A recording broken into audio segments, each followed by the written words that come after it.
Hello everyone, welcome to my YouTube channel online academy. तो आज की इस वीडियो में हम डिस्कस करने वाले हैं हिस्ट्री से संबंधित और कुछ महत्वपूर्ण प्रश्न। तो चलिए शुरू करते हैं पहले क्वेश्चन से। पहले क्वेश्चन की अगर बात की जाए तो महालवाड़ी व्यवस्था को शुरू करने का विचार सबसे पहले किस ब्रिटिश अधिकारी ने दिया था? तो यहाँ पे इसका आंसर रहने वाला है हॉल्ट मैकेंजी। काफ़ी इंपॉर्टेंट क्वेश्चन है और इस तरह के क्वेश्चन एग्जाम में बनते रहे हैं। अगर बात की जाए तो इन्होंने 1819 में यह विचार दिया था कि भाई उत्तर भारत के गाँव में जो गाँव का मुखिया है उसके साथ क्या करो, कर समझौता किया जाए। लेकिन उनकी इस योजना को कब 1822 में लागू किया गया था? तो 1822 3 साल बाद हमें देखने को मिलता है। दूसरा बात की जाए, दादा भाई नौरोजी ने धन निष्कासन का सिद्धांत पहली बार ब्रिटिश इंडिया एसोसिएशन के सामने किस शोध पत्र में प्रस्तुत किया था? तो इसका सही आंसर रहने वाला है इंग्लैंड ड्यूटीज टू इंडिया जो है ये हमें देखने को मिलेगा। यहाँ पे अगर बात की जाए तो इन्होंने बाद में चलकर इसी चीज को आगे विस्तार पूर्वक समझाया था poverty and un British rule in India नामक किताब में। तो ये हमें यहाँ पे देखने को मिलता है। अगर बात की जाए तो 1867 में लंदन में जो ईस्ट इंडिया एसोसिएशन थी के सामने सबसे पहले अपना paper England duties to India पढ़ा था, जिसमें उन्होंने बताया कि कैसे भारत से धन बाहर जा रहा है। बाद में 1901 में पुस्तक में इसका विस्तार किया था।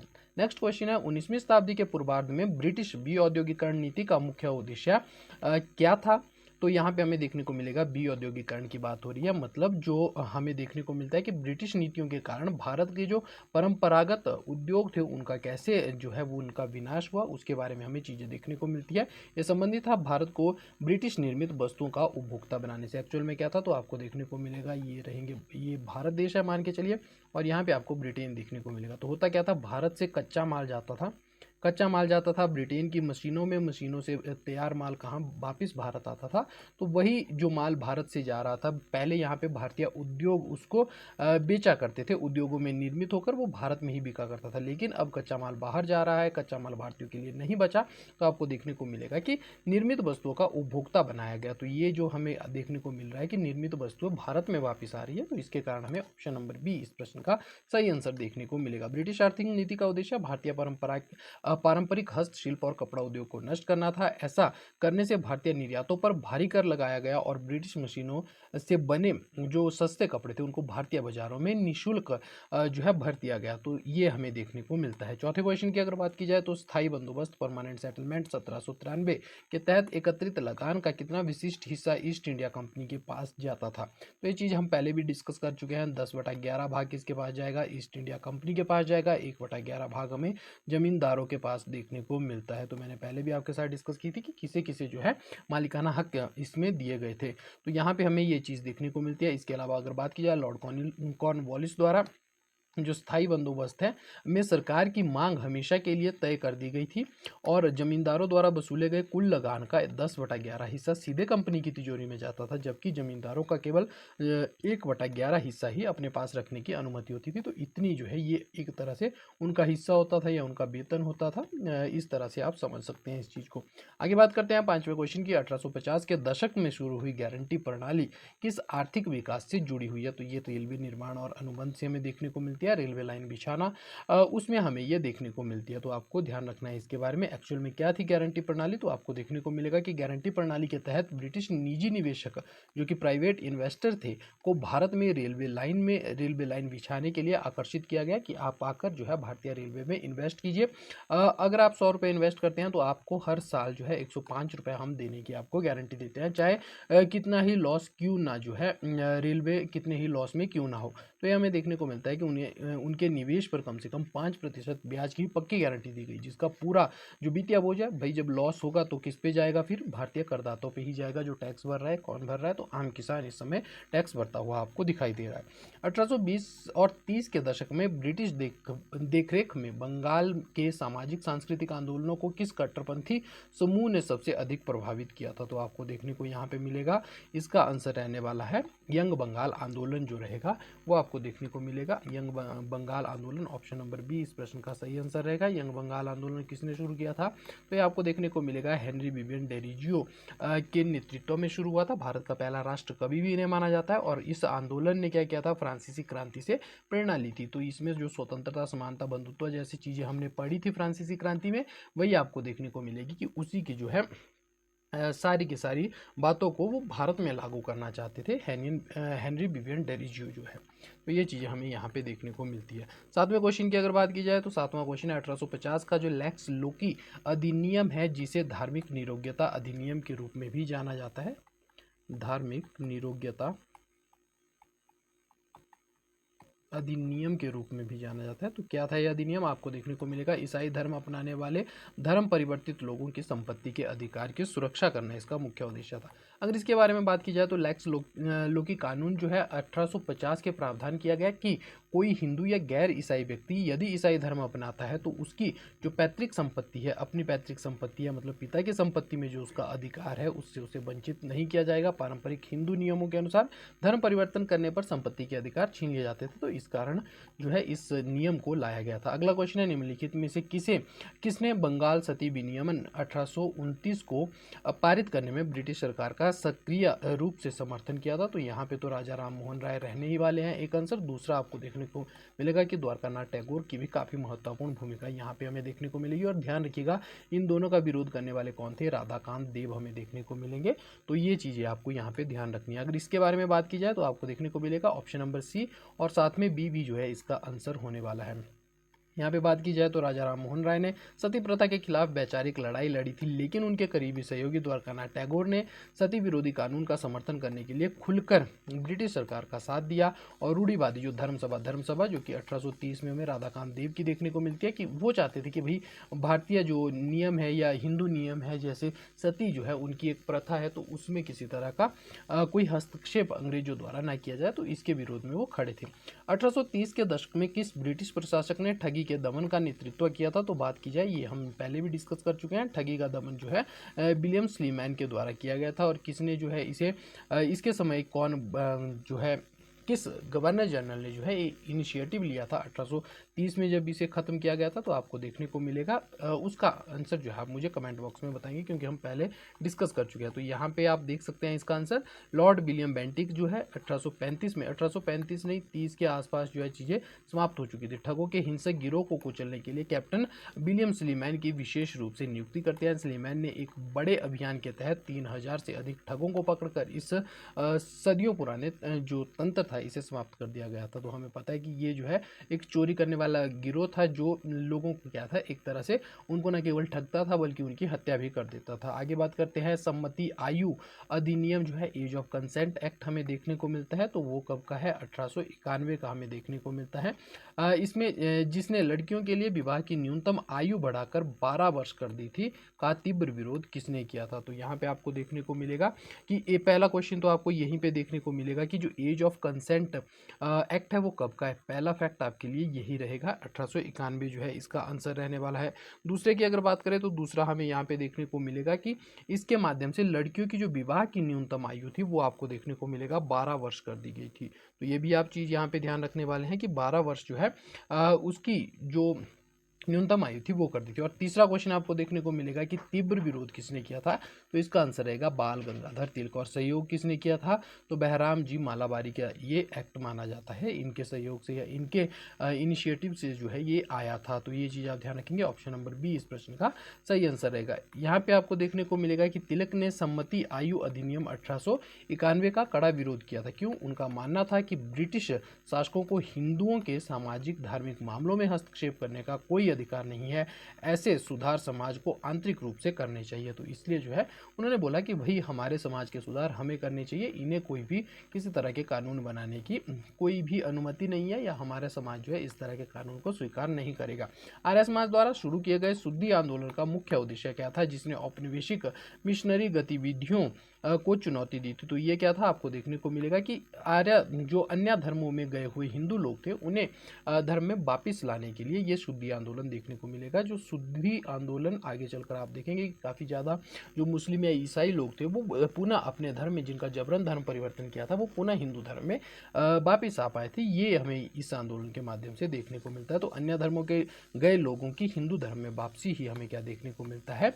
शुद्धि आंदोलन देखने को मिलता है। स्वामी दयानंद सरस्वती द्वारा स्थापित आर्य समाज ने उन हिंदुओं को वापस मूल धर्म में लाने के लिए शुद्धि आंदोलन चलाया था जिन्होंने दबाव और प्रलोभन में आकर ईसाई या इस्लाम धर्म को अपना लिया था। इसने औपनिवेशिक ईसाइयत को सीधे चुनौती दी थी। मिशनरियों के जो इंटरेस्ट थे उनके बीच में ये आता हुआ आपको दिखाई देगा। फिर बात करते हैं किस अधिनियम ने ब्रिटिश भारत में दास प्रथा को पूरी तरह से गैर कानूनी घोषित कर दिया था। तो यहाँ पे आपको 1843 का अधिनियम 5 जो है एक्ट 5 के तहत आपको देखने को मिलेगा कि इसे समाप्त कर दिया गया था। इसके तहत अगर हम बात करें तो अदालतों को दासों से जुड़ी किसी भी मालिकाना हक के दावे की सुनवाई करने से रोक दिया गया था। तो ये हमें यहाँ पे देखने को मिलता है। 13वां क्वेश्चन हमें देखने को मिलेगा देसी विवाह अधिनियम या सिविल मैरिज एक्ट जो है 1872 का किस समूह पर लागू नहीं होता था। तो एक इंपॉर्टेंट क्वेश्चन आपको देखने को मिलेगा। रूढ़िवादी हिंदू और मुस्लिम समूह पर यह लागू होता हुआ हमें नहीं दिखाई देगा। तो आप ध्यान रखेंगे इसके तहत जो है 14 वर्ष न्यूनतम आयु की गई थी लड़कियों की, और जो हमने बाद में पढ़ा एज ऑफ कंसेंट एक्ट उसके तहत 12 वर्ष की गई थी। तो ये चीज़ आप ध्यान रखेंगे। आगे चलकर हम शारदा एक्ट देखेंगे उसमें फिर 14 वर्ष कर दी जाएगी। तो ये चीज़ यहाँ पे हमें देखने को मिलती है। तो यहाँ पे ऑप्शन नंबर बी इस प्रश्न का सही आंसर रहने वाला है। इस अधिनियम का उद्देश्य धार्मिक सीमाओं से परे जाकर विवाह को कानूनी मान्यता देना था, चूंकि इसमें दोनों पक्षों की घोषणा करनी पड़ती थी कि वे किसी पारंपरिक धर्म को नहीं मानते हैं, इसलिए रूढ़िवादी हिंदुओं और मुसलमानों ने इसे खारिज कर दिया था। तो ये चीज़ भी हमें यहाँ पे देखने को मिलती है। अब बात करते हैं 14वें क्वेश्चन की। पश्चिम भारत में सामाजिक सुधारों और महिला शिक्षा को बढ़ावा देने के लिए 1884 में किस ब्रिटिश समर्थित संस्था की स्थापना हुई थी। तो 1884 में आपको देखने को मिलेगा कि किस ब्रिटिश समर्थित संस्था की शुरुआत हुई थी। तो वो रहेगा डेक्कन एजुकेशन सोसाइटी, आपको यहाँ पे देखने को मिलेगा। थोड़ा सा इसके बारे में जान लेते हैं। डेक्कन एजुकेशन सोसाइटी के संस्थापक कौन थे। तो यहाँ पे हमें देखने को मिलेंगे गोपाल गणेश अगरकर, महादेव गोविंद रनाडे, बाल गंगाधर तिलक जैसे राष्ट्रवादियों ने मिलकर इसकी स्थापना की थी। इनका उद्देश्य युवाओं को सस्ती और आधुनिक शिक्षा प्रदान करके राष्ट्र निर्माण में योग्य नागरिक जो है तैयार करना आपको देखने को यहाँ पे मिलेगा। तो ये इनका उद्देश्य था। फिर आता है 15वां क्वेश्चन। बाइकॉम में मंदिर प्रवेश आंदोलन जो है 1924-25 की सामाजिक सांस्कृतिक आधारशिला से अत्यधिक प्रभावित था। तो बाइकॉम जो सत्याग्रह है उसका मुख्य उद्देश्य क्या था, क्वेश्चन में इतना सा पूछा जा रहा है। तो वो था अस्पृश्यता विरोधी नागरिक अधिकार सुधार आंदोलन था। यानी कि अस्पृश्यता का न केवल उन्हें क्या करना है, विरोध करना है, बल्कि जो नागरिक के एक नागरिक होने के नाते जो उसके अधिकार होने चाहिए व्यक्ति के, वो भी उसे प्राप्त होने चाहिए। यहाँ पे ऑप्शन नंबर बी प्रश्न का सही आंसर रहेगा। बात की जाए तो बाइकॉम सत्याग्रह हमें कहाँ पे देखने को मिलता है। तो 1924-25 में हमें देखने को मिलता है केरल त्रावणाकोल वाले क्षेत्र में, जहाँ निचली जातियों के मानवाधिकारों के लिए यह एक अहिंसक आंदोलन था। इसका उद्देश्य वहाँ के प्रसिद्ध बाइकॉम मंदिर की ओर जाने वाली सार्वजनिक सड़कों पर दलितों को चलने का अधिकार दिलाने के लिए जो है इसको शुरू किया गया था। तो ये चीज़ हमें यहाँ पे देखने को मिलती है। फिर आता है 16वां क्वेश्चन। बेलिजली की सहायक संधि प्रणाली को स्वीकार करने वाला पहला भारतीय शासक कौन था। तो इसके बारे में हम पढ़ चुके हैं। हमें पता है कि हैदराबाद का निजाम जो है सबसे पहले इसे एक्सेप्ट करता है। तो यहाँ पे बात की जाए लॉर्ड बेलिजली ने जो संधि लाई थी, ध्यान रखिएगा पहली बार जो सहायक संधियाँ कौन लाता है भारत में, डुप्ले के द्वारा लाई गई थी। तो ये भी माना जाता है कि ये भी पूछा जाता है कि पहली बार किसने यूज किया था। तो डुप्ले आपको देखने को मिलेगा, फ्रांसीसी गवर्नर था डुप्ले। तो उसके बारे में भी आप ध्यान रखेंगे। 1798 में इस पर हस्ताक्षर किसने किया था। तो आपको देखने को मिलेगा हैदराबाद के निजाम ने इस पर पहले हस्ताक्षर किए थे। उन्होंने अपने दरबार में फ्रांसीसी सेना को हटा दिया और ब्रिटिश सेना की टुकड़ी रखने पर और उनका खर्च देना स्वीकार कर लिया था। तो ये चीज़ आपको देखने को मिलेगी।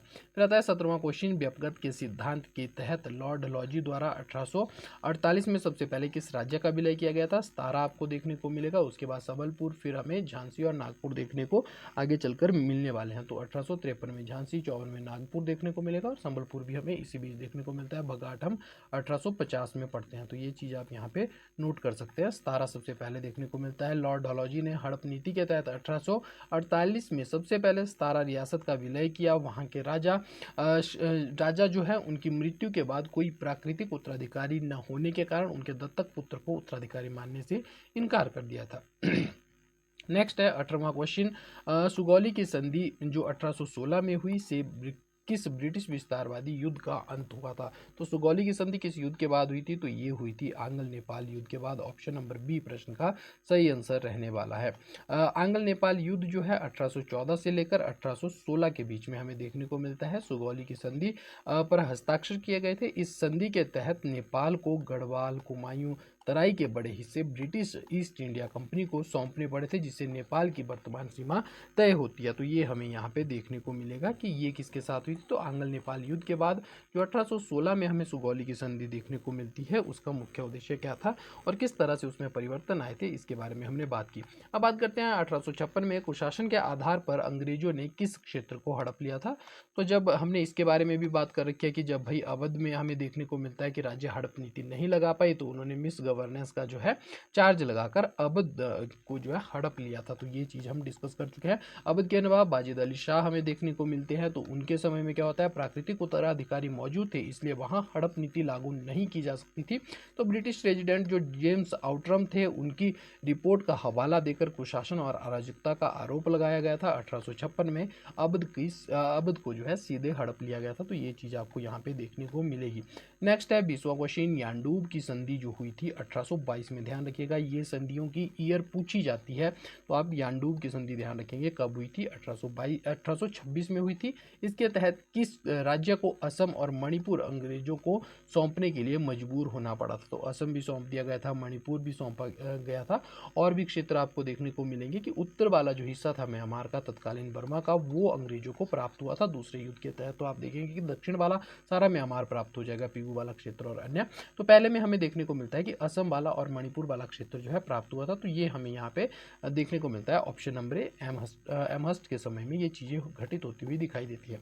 प्रथम आंग्ल बर्मा युद्ध ने अंग्रेजों की जीत के बाद 1826 में यांडूब की संधि हुई। बर्मा के राजा को भारी हर्जाना देना पड़ा था। असम, मणिपुर, अराकन जैसे तटीय प्रांतों का नियंत्रण ब्रिटिश कंपनी को सौंपना पड़ा था। तो इंपॉर्टेंट जो है आपको ये संधि देखने को मिलेगी। 21वें क्वेश्चन की बात की जाए, किस ऐतिहासिक दस्तावेज को भारत में अंग्रेजी शिक्षा का मैग्ना कार्टा कहा जाता है। तो आपको देखने को मिलेगा 1854 का जो वुड डिस्पैच रहेगा, उसमें हमें देखने को मिलता है कि उसे भारतीय शिक्षा का मैग्ना कार्टा कहा जाता है, यानी कि भारतीय शिक्षा पर बड़े स्तर पर जो है काम किया गया था। इसके तहत हमने देखा था अधुनिसंधान सिद्धांत हमें देखने को मिलता है, अधुनिसंधान सिद्धांत हमें देखने को मिलता है। तो ये चीज़ आप ध्यान रखेंगे। फिर हंटर कमीशन हमें देखने को मिलता है और थॉमस रेले कमीशन 1902 में। तो इनकी डेट भी आप साथ साथ में लिखते चलिएगा। ऑप्शन नंबर बी जो है प्रश्न का सही आंसर रहेगा। सर चार्ल्स वुड के दस्तावेज में भारत में प्राथमिक शिक्षा से लेकर विश्वविद्यालय स्तर तक की शिक्षा का एक व्यवस्थित खाका तैयार किया था। इसने उच्च शिक्षा के लिए अंग्रेजी और प्राथमिक शिक्षाओं के लिए स्थानीय भाषाओं के प्रयोग की बात की गई थी।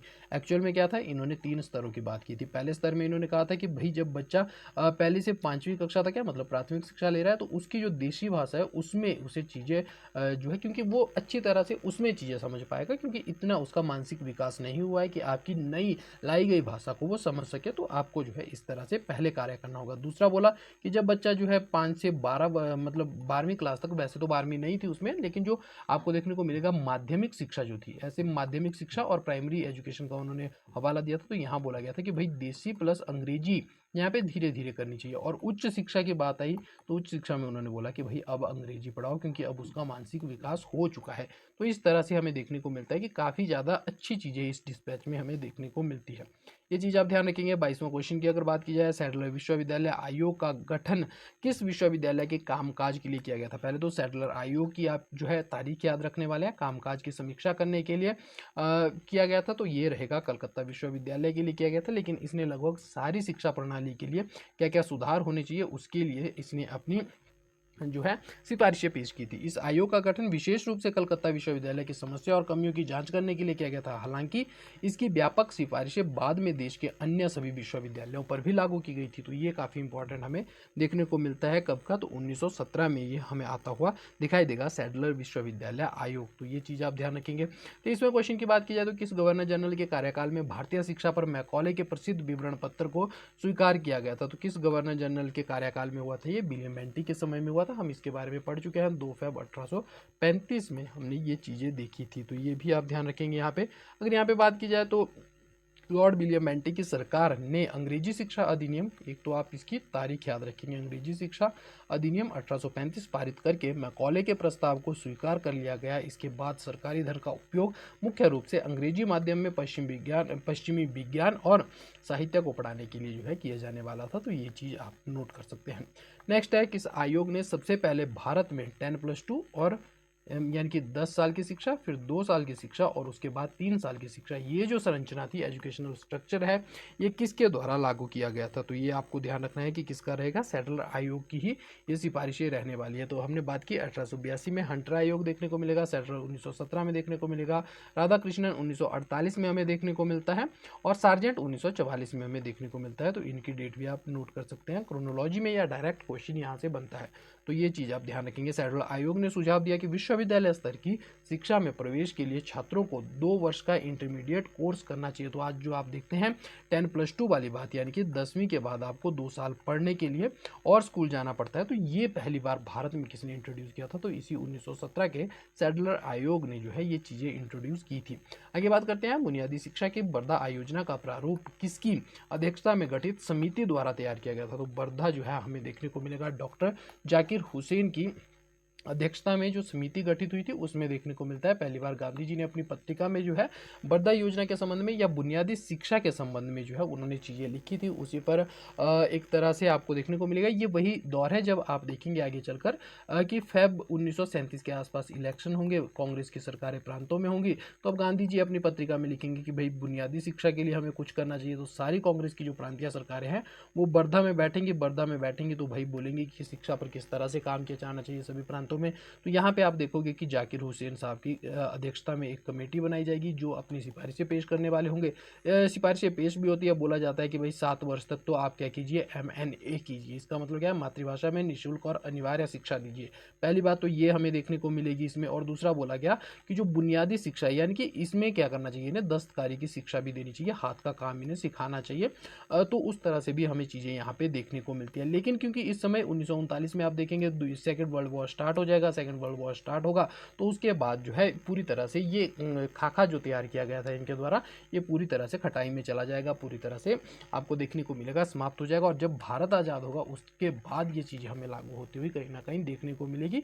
तो ये आपको देखने को मिलेगा कि इन्होंने काफ़ी अच्छे से काम करने की कोशिश की थी, लेकिन विश्व जब युद्ध शुरू होता है उसके कारण ये योजना अच्छी तरह से लागू नहीं हो पाती।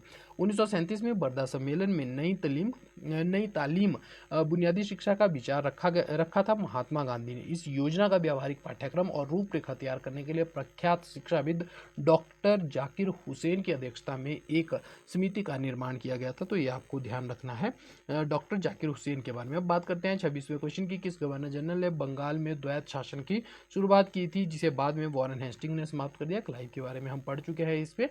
तो हमने देखा था कि बक्सर का युद्ध होता है, फिर इलाहाबाद की संधि होती है, उसके तहत हमें चीज़ें देखने को मिलती है। आई होप आपको जो है चीज़ें याद होगी कि 1757 में क्या हुआ, 1757 में प्लासी होता है, 1764 में जो है बक्सर बंगाल पूरी तरह से अंग्रेजों के कब्जे में। अब 1700 बक्सर हुआ तो शाह आलम नामक जो मुगल शासक था उसके साथ क्या किया जाएगा, यहाँ पे इलाहाबाद की पहली संधि की जाएगी। इलाहाबाद की पहली संधि की जाएगी तो आप देखेंगे कि यहाँ पे क्या होगा, इलाहाबाद की पहली संधि के जस्ट बाद आप देखेंगे कि बंगाल, बिहार और उड़ीसा की जो दीवानी है वो इस संधि के माध्यम से इन्हें मिल जाएगी। और जब ये दीवानी मिल जाएगी तो यहाँ पे जो व्यवस्था लागू होगी वो द्वैत शासन की व्यवस्था लागू की जाएगी, क्योंकि क्षेत्र इनके कब्जे में है। तो द्वैत व्यवस्था क्या थी, एक तरफ आप देखेंगे कि वहाँ पे जो है आपको नवाब देखने को मिलता है और दूसरी तरफ ईस्ट इंडिया कंपनी देखने को मिलती है। तो जितने भी बड़े मुद्दे थे, एक तो इनको पैसा किसके पास जाएगा, पैसा सारा का सारा ईस्ट इंडिया कंपनी के पास जाएगा। इसके अलावा विदेशी मामलों की बात हुई या जो रक्षा संबंधी मुद्दे हो, जो मेन टॉपिक्स होते हैं किसी भी सरकार के, वो तो ईस्ट इंडिया कंपनी के पास है। लेकिन जैसे कानून की बात हो गई, प्रशासन की बात हो गई, वो सारे टॉपिक किसके पास रहेंगे, नवाब के पास रहेंगे। नवाब के पास रहेंगे, लेकिन पैसा नहीं है तो भाई अब नवाब क्या करेगा, अराजकता फैलने वाली है। तो इस तरह से हमें ये 65 से लेकर 1765 से लेकर 72 के बीच में एक पूरा जो है स्ट्रक्चर देखने को मिलता है, जिसके कारण आप देखेंगे कि बंगाल में एक भयंकर जो है अकाल पड़ा था। तो वो सारी चीज़ें हमें देखने को मिलती है, क्योंकि काफ़ी ज़्यादा जो है लूटा गया था क्लाइव के शासनकाल में। उसके बाद जो 72 तक के चलता रहा, तो वो सारी चीज़ें हमें देखने को मिलती है। बाद में आकर वॉरेन हेस्टिंग जब बंगाल के गवर्नर बनेंगे तो इसे समाप्त करने का पूरा प्रयत्न करेंगे। फिर बात करते हैं किसे भारतीय प्रेस का मुक्तिदाता कहा जाता है। तो इसके बारे में भी हम पढ़ चुके हैं कि भारतीय प्रेस का मुक्तिदाता जो है चार्ल्स मैडकॉफ को माना जाता है। तो ये आप बेंटिक के बाद आएंगे तो इनके बारे में भी आप ध्यान रख सकते हैं।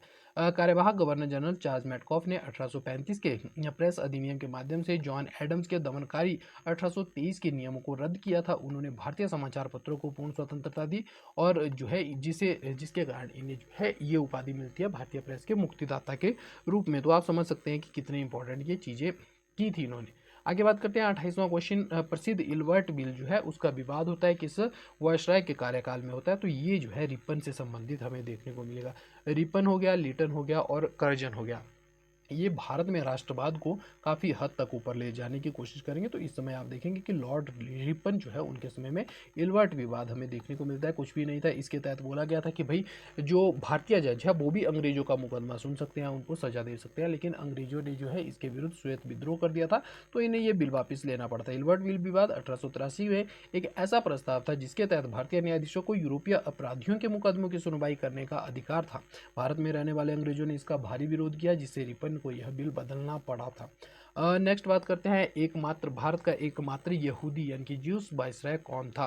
तो आपको देखने को यहाँ पे मिलेगा कि एकमात्र यहूदी जो वायसराय था वो कौन रहने वाला है? तो लॉर्ड रीडिंग जो है वो रहने वाला है। ऑप्शन नंबर ए इस प्रश्न का सही आंसर रहेगा। अगर बात की जाए यहाँ पे रूप्स आइजैक यानी कि लॉर्ड रीडिंग जो है वर्ष 1921 से 26 तक भारत के वायसराय रहे। वह भारत के इतिहास में ब्रिटिश काल के दौरान नियुक्त होने वाले एकमात्र यहूदी गवर्नर थे। तो ये इंपॉर्टेंट आपको ध्यान रखना है, यहूदी गवर्नर जनरल या वाइसराय आपको यहाँ पे देखने को मिलेंगे। और जो असहयोग आंदोलन हमें देखने को मिलता है उस समय कौन थे? तो असहयोग आंदोलन के दौरान आप देखेंगे कि यही भारत के वाइसराय रहने वाले हैं। आगे बात करते हैं 30वें क्वेश्चन की। भारतीय पुरातात्विक सर्वेक्षण को किस वाइसराय के कार्यकाल में जो है किस वाइसराय के कार्यकाल में स्थायी रूप से पुनर्जीवित और संस्थागत रूप दिया गया था? तो पुरातत्व सर्वेक्षण की अगर बात की जाए तो कर्जन इससे संबंधित रहेंगे। तो एक तरफ आपको देखने को मिलेगा कि भारतीय विरासत को सुरक्षित करने की कोशिश की जा रही है, लेकिन दूसरी ओर आप देखेंगे कि पूरी तरह से जो है भारत को समाप्त करने की कोशिश भी इन्होंने की थी। लॉर्ड कर्जन ने 1904 में प्राचीन स्मारक संरक्षण अधिनियम पारित किया। यहाँ पे आप ध्यान रखेंगे कि इसके द्वारा पारित कर्जन ने जितने भी एक्ट पारित किए, चाहे वो 1904 का विश्वविद्यालय अधिनियम हो या कलकत्ता कॉर्पोरेशन एक्ट हो, वो सारे एक्ट आपके उनकी डेट पता होनी चाहिए। या आपको देखने को मिलेगा कार्यालय गोपनीयता एक्ट, वो भी किसके कार्यकाल का है? वो भी कर्जन के कार्यकाल का है। तो इसके बारे में भी आप ध्यान रखेंगे।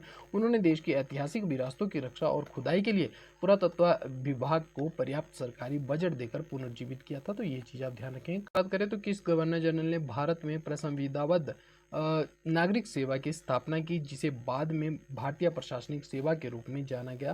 तो आपके ऑप्शन रहेंगे Warren Hastings, Cornwallis, Lord Wellesley और लॉर्ड विलियम बेंटिक। कॉर्नवालिस इसका आंसर रहने वाला है। कॉर्नवालिस को भारत में सिविल सेवा का जनक माना जाता है। उन्होंने कंपनी के अधिकारियों के निजी व्यापार पर रोक लगाई, उनका वेतन बढ़ाया और यह सुनिश्चित किया कि उच्च प्रशासनिक पद केवल जो है योग्य ब्रिटिश अधिकारियों के लिए सुरक्षित रहे। फिर उसके बाद बात करते हैं आगे, भगत सिंह सुखदेव राजगुरु को फांसी दिए जाने के समय भारत का वायसराय कौन था? 1931 की बात है। इरविन हमें इस समय देखने को मिलते हैं। ऑप्शन नंबर बी इस प्रश्न का सही आंसर रहने वाला है। 23 मार्च 1931 का दिन था। लाहौर जेल में भगत सिंह, सुखदेव और राजगुरु को फांसी दी गई। यह घटना प्रसिद्ध लॉर्ड जो गांधी और इरविन समझौता है कि कुछ दिन बाद हुई थी। तो यहाँ पे हमें देखने को मिलता है 5 में जो है गांधी इरविन समझौता हुआ था। इसे भी आप ध्यान रखेंगे। इसके तहत सविनय अवज्ञा आंदोलन जो है उसे स्थगन उसका किया गया था पहले चरण का। तो ये आप यहाँ पे ध्यान रखेंगे। आगे बात करते हैं 33वां जो क्वेश्चन रहेगा, किस वायसराय के ने कुख्यात वर्नाकुलर प्रेस एक्ट और आर्म्स एक्ट जो है पारित किया था? तो वर्नाकुलर प्रेस एक्ट क्या था? देसी भाषा प्रेस अधिनियम इसे कहा जाता है। एक्चुअल में इसके तहत क्या किया गया था, जितनी भी देशी भाषा की अखबारें हैं, क्योंकि वो इसकी नीतियों की आलोचना कर रही थी। 1877 का हमें इसके समय में दिल्ली दरबार देखने को मिलेगा। एक तरफ भयंकर अकाल भारत में पड़ रहे थे, दूसरी ओर हमें देखने को मिलेगा कि इसके द्वारा क्या किया जा रहा है, भारतीय पैसे से ही काफ़ी ज़्यादा मतलब लोगों को राहत देने की जगह ये क्या कर रहा है, एक बड़ा भव्य समारोह का आयोजन कर रहा है। तो देशी जो अखबारें थी उन्होंने काफ़ी ज़्यादा आलोचना की थी। तो भाई ने जो है ऐसा एक्ट लाया कि उन अखबारों को ही पूरी तरह से बंद करने की इसने कोशिश की। दूसरा था आर्म्स एक्ट, क्योंकि भारत में इस समय इतना क्रोध था तो किसी तरह से विद्रोह ना हो जाए, तो बोला गया कि भाई क्या किया जाए, इनसे उनके हथियार छीन लिए जाए, भारतीयों को निशस्त्र करने की कोशिश की गई थी। तो ये कौन रहेंगे? लॉर्ड लिटन का समय ये रहने वाला है। ऑप्शन नंबर ए इस प्रश्न का सही आंसर होगा। लॉर्ड लिटन की साम्राज्यवादी नीतियों की आलोचना करने वाले देशी भाषाओं के अखबारों का मुंह बंद करने के लिए उन्होंने वर्नाकुलर प्रेस एक्ट लाया था। साथ ही भारतीयों को बिना लाइसेंस हथियार रखने से रोकने के लिए शस्त्र अधिनियम लागू किया गया था। फिर आता है 1857 का विद्रोह भड़कने के समय भारत का गवर्नर जनरल कौन था? तो 1857 का जब विद्रोह भड़कता है तो उस समय हमें देखने को मिलेगा कि भारत के जो गवर्नर जनरल रहने वाले हैं वो कौन रहेंगे? लॉर्ड कैनिंग रहने वाले हैं। ऑप्शन नंबर बी इस प्रश्न का सही आंसर रहेगा। जब 1857 का महान सैनिक विद्रोह हुआ तब कैनिंग भारत के अंतिम गवर्नर जनरल थे। विद्रोह की समाप्ति के बाद 1858 के अधिनियम के तहत उन्हें ही ब्रिटिश क्राउन का पहला आधिकारिक वाइसराय। तो दो फैक्ट आपको यहाँ पे देखने को मिलेंगे, पहला वाइसराय भारत का तो वो भी कैनिंग, और अगर पहले या अंतिम गवर्नर जनरल पूछे जाए भारत के, वो भी कैनिंग रहने वाले हैं। तो इसके बारे में भी आप नोट करेंगे। आगे बात करते हैं 35वां क्वेश्चन। 1870 में वित्तीय विकेंद्रीकरण की शुरुआत सबसे पहले किस वाइसराय ने की थी? तो विकेंद्रीकरण क्या होता है? तो आपको देखने को मिलेगा कि पैसा जो है केवल केंद्र के पास ही जमा ना रहे, वो अलग अलग जो प्रांत है उनके पास भी थोड़ी थोड़ी जो है उन्हें भी वित्तीय पावर्स दी जाए, तो वो हमें यहाँ पे देखने को मिलता है। तो कौन गवर्नर जनरल रहेंगे इस समय? तो मेयो हमें देखने को मिलते हैं। ऑप्शन नंबर बी इस प्रश्न का सही आंसर रहेगा। लॉर्ड मेयो ने प्रांतीय सरकारों को स्थानीय शिक्षा, स्वास्थ्य और सड़कों के प्रबंधन के लिए एक निश्चित वार्षिक अनुदान देकर वित्तीय स्वायत्तता की शुरुआत की। इससे भारत में बजटीय विकेंद्रीकरण की शुरुआत माना जाता है। तो ये चीज़ हमें यहाँ पे देखने को मिलती है। फिर बात करते हैं क्वेश्चन नंबर 36 की। तो आपको यहाँ पे देखने को मिलेगा महिला शिशु वध निवारण अधिनियम किस वायसराय के प्रशासन के दौरान पारित किया गया था? तो आपको यहाँ पे देखने को मिलेगा ऑप्शन नंबर ए जो है इस प्रश्न का सही आंसर रहने वाला है। लॉर्ड मेयो 1870 इस प्रश्न का आंसर होगा। कन्या शिशु हत्या को रोकने के लिए 1870 में यह सख्त कानून लाया गया, जिसके तहत उन क्षेत्रों में पुलिस को विशेष निगरानी रखने के लिए अधिकार दिए गए जहां लड़कियों का जन्म अनुपात असामान्य रूप से कम था। तो जहां पे लिंगानुपात कम देखने को मिल रहा है, लड़कियों की हत्या के ज़्यादा मामले सामने देखने को मिले थे, तो वहाँ पे जो है पुलिस अधिकारियों को विशेष निगरानी करने की बात की गई थी। तो यहाँ पे ये चीज़ हमें देखने को मिलती है। फिर 37वां क्वेश्चन आता है, ब्रिटिश सरकार द्वारा पारित किस अधिनियम के तहत कारखाना में 7 वर्ष से कम उम्र के बच्चों के लिए रोजगार को अवैध घोषित कर दिया था? तो ये तो ऑप्शन नंबर ए भारतीय कारखाना अधिनियम हमें देखने को मिलता है। और 7 से 12 वर्ष के जो बच्चे हैं उनके लिए कार्य करने के घंटों की जो है सीमा थी वो तय कर दी गई थी। यहाँ पे बात की जाए लॉर्ड रिपन के कार्यकाल में, ध्यान में रखेंगे लॉर्ड रिपन का कार्यकाल 80 से लेकर 84 के बीच में हमें देखने को मिलता है। पारित इस पहले कारखाने अधिनियम का मुख्य उद्देश्य बाल श्रमिकों की स्थिति को सुधारना था। इसमें 7 वर्ष के कम उम्र के बच्चों के लिए काम करने पर पूर्ण रोक लगाई गई। कार्य अवधि अधिकतम 9 घंटे तय कर दी गई थी। तो कार्य अवधि जो 7 से 12 वर्ष के बच्चे थे उनके लिए 9 घंटे आपको यहाँ पे देखने को मिलेगी। ऑप्शन नंबर जो है आपको देखने को मिलेगा इस समय किसके कार्यकाल में हुआ था ये? तो ये चीज़ें आपको रिपन के कार्यकाल में देखने को मिलेगी। अब बात करते हैं 38वें क्वेश्चन की। हिंदू विधवा पुनर्विवाह अधिनियम 1856 का मसौदा किसने तैयार किया था? लॉर्ड डलहौजी के काल में तैयार हुआ था, लेकिन इसे किसके कार्यकाल में पारित? तो पारित और तैयार मसौदे के बारे में हम पहले भी डिस्कस कर चुके हैं। कैनिंग इस प्रश्न का सही आंसर रहने वाला है, लॉर्ड कैनिंग। ईश्वर चंद्र विद्यासागर के अथक प्रयासों के कारण ऐतिहासिक कानून बन सका था ये। लॉर्ड डलहौजी के कार्यकाल में मसौदा तैयार हुआ, लेकिन जुलाई 1856 में इसे नए गवर्नर जनरल कैनिंग ने पारित किया था। तो ये हमें यहाँ पे देखने को मिलेगा। अब बात करते हैं 39वें क्वेश्चन की। 1829 के शारदा अधिनियम में बात कर चुका हूँ ऊपर भी जब मैंने ये डिस्कस किया था। 1929 के शारदा अधिनियम के तहत लड़कियों और लड़कों के विवाह की न्यूनतम आयु क्रमशः क्या तय की गई थी? तो आपको देखने को मिलेगा 14 वर्ष लड़कियों की आयु थी और लड़कों की 18 वर्ष में देखने को मिलेगी। तो ऑप्शन नंबर बी जो है प्रश्न का सही आंसर रहने वाला है। डॉक्टर हरविलास शारदा के प्रयासों से बाल विवाह निषेध के लिए यह कानून 1929 में पारित किया, जिसे शारदा एक्ट के नाम से भी जाना जाता है। आयु सीमा का उल्लंघन करने पर कानूनी रूप से दंड रखा गया था। किस ब्रिटिश वाइसराय के कार्यकाल में बाल विवाह निरोधक अधिनियम 1929, जिसे अभी हमने शारदा एक्ट कहा, ये किसके कार्यकाल में आया था? तो आपको ध्यान रखना है इरविन 26 से 31 हमें इनका टाइम देखने को मिलता है। और ये तो हमने बात की कि किस तरह से 16 से लेकर 21 तक हमें 16 से नहीं 21 से लेकर 26 तक हमें लॉर्ड रीडिंग का कार्यकाल देखने को मिलता है। ये तो हमें जेम्स फोर्ड का कार्यकाल देखने को मिलेगा 16 से 21 के बीच में।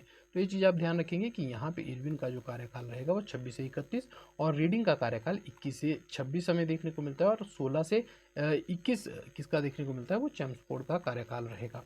ऑप्शन नंबर बी, यह कानून हरविलास शारदा के प्रयासों से सितंबर 1929 में पारित हुआ और 1 अप्रैल 1930 से लागू हुआ। इस पूरे समय के दौरान भारत के वाइसराय कौन थे? लॉर्ड इरविन थे।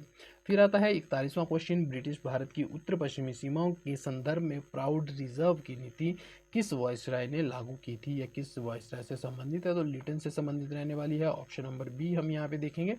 तो यहाँ पे जो है इसकी नीति को क्या कहा जाता है? फॉरवर्ड पॉलिसी के रूप में देखा जाता है या प्राउड रिजर्व की नीति भी कहा जाता है। इसका उद्देश्य क्या था? मध्य एशिया में रूस के बढ़ते प्रभाव को रोकने के लिए अफगानिस्तान की सीमाओं पर आक्रामक सैन्य नियंत्रण स्थापित करने की कोशिश की थी। हम देखते हैं कि द्वितीय जो आंग्ल अफगान युद्ध है वो भी इस समय भड़कता हुआ हमें दिखाई देगा। तो उस तरह की चीज़ें उसके बारे में जो है आगे हम डिस्कस करेंगे, क्या क्या कारण रहे थे और कैसे जो है चीज़ें यहाँ पे प्रभावित हुई थी। फिर बात करते हैं द्वितीय आंग्ल अफगान युद्ध के बाद हस्ताक्षरित गणमंग की जो संधि हुई थी, तो यही बात है। गणमंग की संधि कब हुई थी? 1879 में हमें देखने को मिलती है। अफगानिस्तान की विदेश नीति का नियंत्रण अंग्रेजों को सौंपना पड़ा था या सौंप दिया था। यह किस वायसराय के काल में हुई थी? तो लिटन के काल में हमें देखने को मिलती है। इसका कार्यकाल जो है 76 से 80 के बीच में हमें देखने को मिलता है, तो ये भी आप यहाँ पे ध्यान रखेंगे। तो इसके समय में ये हुई थी। तो अभी हमने जो है दो संधियाँ पढ़ी, एक तो यानडूब की संधि पढ़ी जो बर्मा के साथ देखने को मिलती है, 26 में हमने पढ़ा, 1826 में। उसके अलावा हमने गणमक की संधि पढ़ी। गणमक की संधि 1879 में हमें देखने को मिलती है। किसके साथ? तो ये जो है अफगानों के साथ हमें देखने को मिलती है। और इससे पहले हमने 16 में पढ़ी सुगौली की संधि। सुगौली की संधि हमें किसके साथ देखने को मिलती है? 1816 में नेपाल के गोरखाओं के साथ देखने को मिलती है। और कल हमने एक संगोला की संधि पेशवाओं के संबंध में पढ़ी थी, संगोला की संधि। तो संगोला की संधि हमें किसके संबंध में देखने को मिली थी? तो वो छत्रपति का पद समाप्त कर पेशवाओं के हाथ में सारे अधिकार चले गए थे। 1849-50 की संधि हमें देखने को मिलती है, सॉरी 1750 की संधि हमें ये देखने को मिलती है। तो उस समय हमें चीज़ें यहाँ पे देखने को मिलती है, क्योंकि 1818 तक तो पेशवा जो है पूरी तरह से मराठा साम्राज्य का अंत हो चुका था। तो ये 1750 में हमें देखने को मिलती है। तो यहाँ पे आप देख सकते हैं कि किस तरह से चीज़ें आगे बढ़ी थी। आगे बात करते हैं, लॉर्ड कर्जन द्वारा रूसी प्रभाव को कम करने के लिए 1904 में यंग हस्बैंड मिशन कहाँ भेजा गया था? काफ़ी इंपॉर्टेंट क्वेश्चन है। तो आप ध्यान रखेंगे कि लॉर्ड कर्जन द्वारा रूसी प्रभाव को कम करने के लिए, क्योंकि जो तिब्बत वाला क्षेत्र है वहाँ हम देखेंगे कि किस तरह से रूस और चीन लगातार दखल दिए जा रहा था। जो अंग्रेजी जो भारतीय राज्य था अंग्रेजों का, मतलब भारत जो अंग्रेजों का शासनाधिकार में था, वहाँ पे आपको देखने को मिल रहा था कि एक बड़ी चुनौती रूस बन सकता था। तो उसी को टालने के लिए इन्होंने 1904 में कोशिश की कि किसी तरह से तिब्बत को अपने साथ जो है मिला लिया जाए। तो 1904 में यंग हस्बैंड मिशन भेजा गया था। तो कहाँ? तिब्बत भेजा गया था। ऑप्शन नंबर बी इस प्रश्न का सही आंसर रहने वाला है। लॉर्ड कर्जन का संदेह था कि तिब्बत के दलाई लामा गुप्त रूप से रूसी साम्राज्य के साथ गठबंधन कर रहे हैं। इस प्रभाव को समाप्त करने के लिए और तिब्बत को एक बफर स्टेट बनाए रखने के लिए कर्नल यंग हस्बैंड के नेतृत्व में सेना लहासा भेजी गई थी। तो राजधानी देखने को मिलेगी लहासा यहाँ पे, और ये चीज़ आप ध्यान रखेंगे। आगे बात करते हैं, अफगानिस्तान के प्रति अपनाई गई कुशल आक्रमणीयता की नीति किससे संबंधित है? तो policy of masterly in activity किससे संबंधित हमें देखने को मिलती है? तो ये आप देखेंगे जॉन लॉरेंस से संबंधित रहने वाली है। ऑप्शन नंबर बी जो है इस प्रश्न का सही आंसर रहेगा। तो आपको ध्यान रखना है, जॉन लॉरेंस इस प्रश्न का सही आंसर रहने वाले हैं। जॉन लॉरेंस 1864 से लेकर 69 में अफगानिस्तान के आंतरिक उत्तराधिकार के युद्धों में किसी भी पक्ष का साथ न देने का फैसला किया था। उनकी यह नीति, जब तक कोई विदेश शक्ति वहाँ हस्तक्षेप न करे तब तक अंग्रेज भी शांत रहेंगे। तो इन्होंने ये पूरी तरह से अफगानिस्तान के भौगोलिक ढांचे को समझ चुके थे। इनका मानना था कि अफगानिस्तान को जितना इतना सरल नहीं रहने वाला है, तो इसलिए जब तक कोई दूसरा वहाँ पर हस्तक्षेप नहीं करेगा, हम भी अपनी सुरक्षा के लिए जो है वहाँ नहीं प्रयास करेंगे या उसे जो है वहाँ पर बैकअप करने का कोशिश नहीं करेंगे। तो ये हमें यहाँ पे देखने को मिलता है। जॉन लॉरेंस इस प्रश्न का सही आंसर रहने वाला है। नेक्स्ट क्वेश्चन है, ब्रिटिश भारत और अफगानिस्तान के बीच सीमा का निर्धारण किया गया के लिए किस वायसराय के कार्यकाल में ढूंढ रेखा आयोग 1853 का गठन किया गया था? तो ये हमें देखने को मिलेगा इस समय लैंसडाउन जो है भारत के गवर्नर जनरल के रूप में हमें देखने को मिलते हैं। लैंसडाउन सर मोर्टिमर ढूंढ को काबुल भेजा गया ताकि ब्रिटिश भारत को अफगानिस्तान के बीच एक स्थायी सीमा रेखा खींची जा सके। इस ढूंढ रेखा ने पश्तून जनजातीय क्षेत्रों को दो अलग अलग देशों में विभाजित कर दिया था। तो ये हमें देखने को मिलता है, और आज भी पाकिस्तान और अफगानिस्तान के बीच में इस चीज़ को लेकर जो है विवाद हमें देखने को मिलता रहता है। यहाँ पे बात करें तो अभी तक हमने कुछ चीज़ें पढ़ी, जहाँ पे हमने बर्मा से बात की कि भाई यहाँ पे हमें क्या देखने को मिल रहा है, याडूब की संधि। तिब्बत के साथ हमें लहासा की संधि देखने को मिल रही है। इसके अलावा अगर बात की जाए तो यहाँ पे ध्यान रखिएगा, पाकिस्तान के साथ हमें रेड क्लिफ देखने को मिलेगी, रेड क्लिफ लाइन देखने को मिलेगी यहाँ भी, और बांग्लादेश के पास भी, क्योंकि पूर्वी पाकिस्तान था तो यहाँ भी हमें रेड क्लिफ देखने को मिलेगा। यहाँ पे हमें देखने को मिलेगा अफगानिस्तान के पास, जो मतलब क्योंकि तत्कालीन भारत कहाँ से था, तो यहाँ से शुरू होता था और ऊपर को अफगानिस्तान हो गया। तो भाई ये ढूंढ रेखा में यहाँ पे देखने को मिल रही है।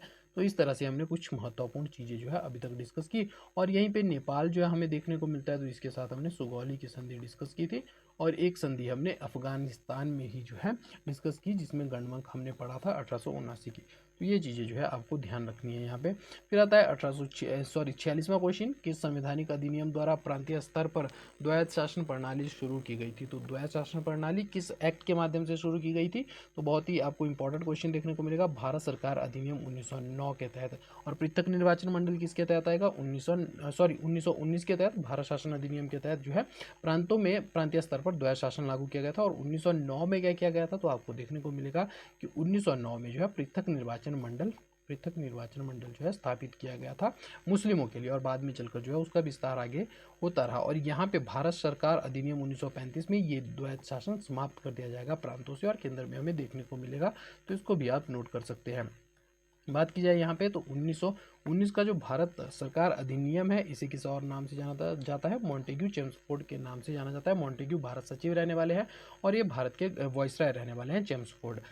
इसके तहत प्रांतों के विषयों को दो भागों में बांटा गया। एक का नाम आरक्षित रखा गया है, जिसमें निर्णय कौन करने वाला था, गवर्नर अपनी कार्यपालिका के परिषद के साथ जो है निर्णय। एक्चुअल में क्या था, दो भागों में बांटा गया, एक को कहेंगे आरक्षित विषय और दूसरे को कहेंगे हस्तांतरित विषय।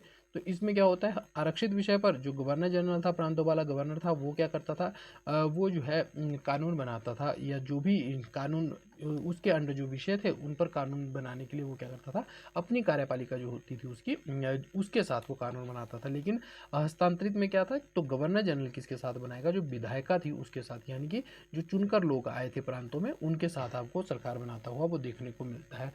उनके साथ जो है वो डिस्कस करके टॉपिक्स पे आपको लॉ बनाते हुआ वो दिखाई देगा। तो ये जो है इसके संबंध में चीज़ें देखने को मिलती है कि भारतीय मंत्रियों के साथ वो इस तरह से आपको हस्तांतरित विषयों में चीज़ें देखने को मिलती है। 47वां क्वेश्चन है, मुसलमानों के लिए पृथक निर्वाचन क्षेत्र की व्यवस्था सबसे पहले किस विधायी सुधार में की थी। तो ये मैंने डिस्कस किया, मॉर्ले जो है भारत सचिव, और मिंटो आपको देखने को मिलेगा गवर्नर जनरल। तो ये आपको 1909 देखने को मिलेगा, और पहला जो रहेगा वो रेगुलेटिंग एक्ट 1773 रहने वाला है।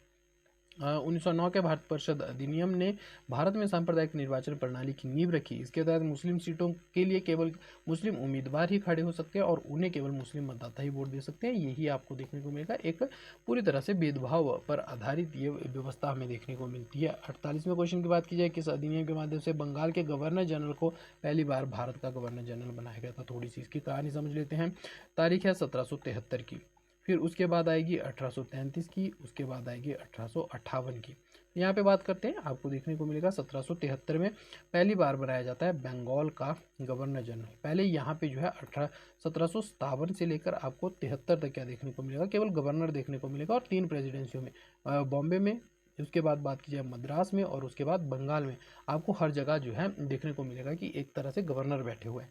लेकिन क्या होता है फिर गवर्नर का पदनाम, क्योंकि अब तीनों ही प्रेसिडेंसियों को एक जगह से भारत से ही कंट्रोल करने की कोशिश की गई, तो कहा गया कि बंगाल का जो गवर्नर है भाई उसको इन तीनों में सीनियर बना दो, तो बंगाल का गवर्नर जनरल बनता है। तो बंगाल का पहली बार गवर्नर जनरल कौन बनता है, वॉरेन हेस्टिंग आपको बनता हुआ देखने को मिलेगा। तो इसके बारे में एक फैक्ट हो गया। दूसरा बात की जाए 1833 में, अब जो है इनका भारत में काफ़ी हद तक विस्तार हो चुका है। तो 1833 में आपको देखने को मिलेगा कि किसे भारत का जो गवर्नर जनरल होगा वो कौन बनेगा, तो वो आपको देखने को मिलेगा वेंटिक बनता हुआ।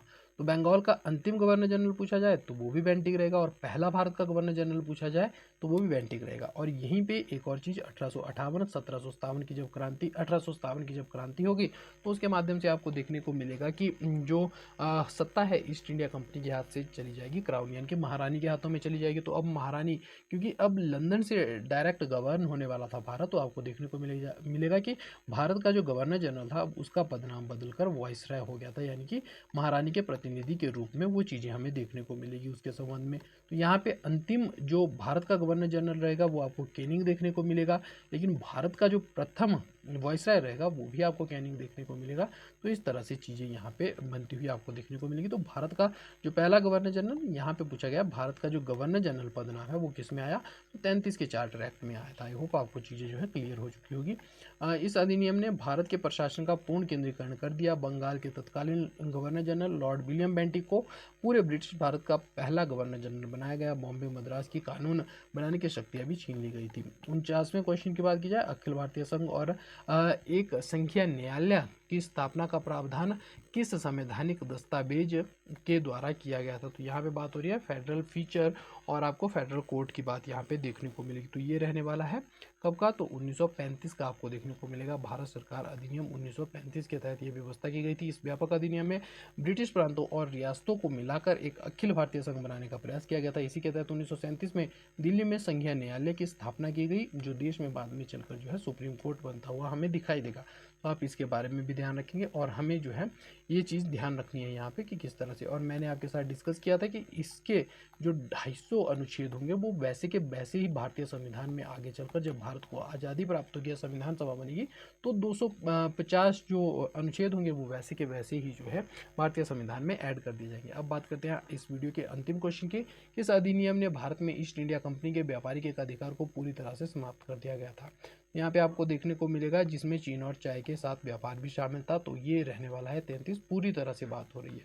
अगर आंशिक रूप से या ऐसा होता है कि किस जो ईस्ट इंडिया कंपनी का व्यावसायिक अधिकार है चीन और चाय को छोड़कर, चीन और चाय को छोड़कर पूछा जाता तो एकाधिकार समाप्त होता है 1813 में। लेकिन चीन और चाय या पूरी तरह से लिखा हुआ है, पूरी तरह से, या आपको पूछा जाए कि चाय और चीन के साथ भी जो है व्यापार समाप्त कर दिया गया था, तो वो हमें देखने को मिलेगा 1833 के चार्टर एक्ट के तहत।